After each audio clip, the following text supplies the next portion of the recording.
Good morning, Year 10. Hope you're good. This week's assembly is all about the importance of reading. Now, not only does reading make us more knowledgeable, but it also helps expand our vocabulary. It also helps our memory and our recall.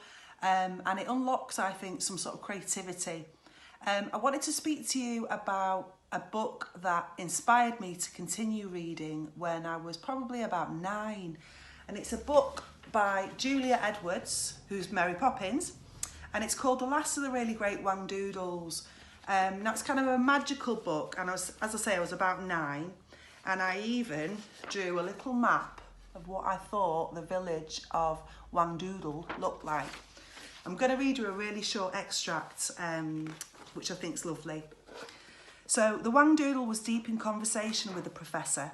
"I'm going to tell you a secret," he confided. The Proc said never to tell anyone, but I want to tell you. When all the other Whangdoodles disappeared so many hundreds of years ago, it was because humanity chose to forget them. The only reason I was able to stay alive in those dreadful times because I was certain that somebody somewhere still believed in me like you. I'm going to hand over now. Hope you're all good and hope to see you really, really soon. Bye. Developing the Reading Habit is a reading competition that's open to all year groups in school. For every 15-minute block of reading for pleasure that you do each day, simply get it signed off on the reading passport that was emailed home on Friday. Once you've completed your Developing the Reading Habit passport, simply take a picture of it and email it to us at school to be in with a chance of winning. If you can't print it off, you've not got a printer at home, that's absolutely fine. Simply collect your signatures on a piece of paper and send us a picture of that instead. The deadline is the final day of this half term. Good luck, guys. This is the book I've been reading, and I've been loving it because it's written so visually. When I read it, I can almost imagine that I'm in the same place as the characters, and it's taken me away from wherever I am. She wandered to the lagoon, where the early light caught the glimmer of hundreds of dragonfly wings. Oaks and thick brush encircled the water, darkening it cave-like. Like any good robber, she looked around. The silent cloud of dragonflies parted before her. Holding her breath, she steered towards the lagoon entrance, almost hidden by brambles. Ducking beneath the low-hanging limbs of giant trees, she churned slowly through thicket for more than 100 yards, as easy as turtles sliding from waterlogs. A floating mat of duckweed coloured the water as green as the leafy ceiling, creating an emerald tunnel. Finally, the trees parted and she glided into a place of wide sky and reaching grasses, the sounds of cawing birds. The view a chick gets, she reckons, when it finally breaks its shell. So the book I've just finished reading is called Fight Like a Girl, 50 Feminists Who Changed the World. Don't be put off by the title though, because it's applicable to everybody, and it's just amazing people, even though they are all women, doing amazing things to kind of make our world a better place. So in here you have people like Pauli Murray, who's a African-American lawyer who did a lot on discrimination and gender inequality and kind of trying to change the world for the better. Yoko Ono is in here, so there's some information about her and how her artwork spoke to people. And there's also a chapter on a lady called Audre Lorde, who's a poet. And I just want to share with you one of the quotes that she wrote that I think is quite applicable right now. You cannot use someone else's fire. You can only use your own. And in order to do that, you must first be willing to believe that you have it. We're just going to read you a few pages from our favourite book. We're going on a bear hunt. We absolutely love to get reading, don't we? So let's give it a go. We're going on a bear hunt. We're going to catch a big one. What a beautiful day. We aren't scared. Uh-oh, grass. Long wavy grass. We can't go over, we can't go under. We've got to go through it. Hi guys, so I'm going to read you a poem called This is a Daily Reminder. This is a daily reminder to relax, to not get angry over small things and to stay calm. This is a daily reminder to be yourself, to not care what people think and to know that you can be anything. This is a daily reminder to love yourself, to not hurt yourself and to not work yourself up. This is a daily reminder that you are beautiful, that you are amazing and you will succeed. This is a daily reminder to always have hope, to always have faith and to know that everything will be okay. Hi guys, for this week's assembly I've been asked by Mr Harris to record myself reading from a book that I like. And at first I was like, right, well, I'll choose one that makes me look that clever and want a really complex book. But then I thought, actually, I'm going to show you the importance of reading first.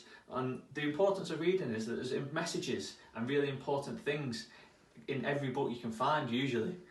Some teachers will tell you about how it's going to help you with your work, and that's amazing, and it will do. It really helps you break things down and understand things and get a wider knowledge of stuff. But not only that, it's important messages about the world. And to prove that you get important messages in any book, I brought you to the new nursery that we've built. Myself and my wife are expecting a child, so we've got a little book wall ready for the go. So I just picked a random book. There'll be important messages in each one. So I'm just going to read 30 seconds from Malala Yousafzai's Magic Pencil. Just let me find the page. My voice became so powerful that dangerous men tried to silence me, but they failed. And now my voice is louder than ever. Louder because people have joined me, and together we make a chorus, standing up for what we believe. We raise our voices for those in need. Help people in danger, even if they are an ocean away. Think of the world as a family. Do you still believe in magic? I do. I wrote alone in my room, but people all over the world were reading my story. Millions now know it and help me spread my message of hope. I had at last found the magic I was looking for, in my words and in my work. I am Malala. I have always wished I could make the world a more peaceful place, and every day I work to make my wish come true. One child, one teacher, one book and one pen can change the world. It's a children's book, it's a primary school book, but it really has a really positive message that I think we can all learn from. Thanks, guys. Hi guys, I'm going to talk a bit about a piece of non-fiction, David Goggins' Can't Hurt Me. And here he's talking about the limits we put on ourselves, and he talks about those limits as somebody called the governor, and how if we get rid of that, our potential is infinite. The human body is like a stock car. We may look different on the outside, but under the hood we all have the huge reservoirs of potential and a governor impeding us from reaching our maximum velocity.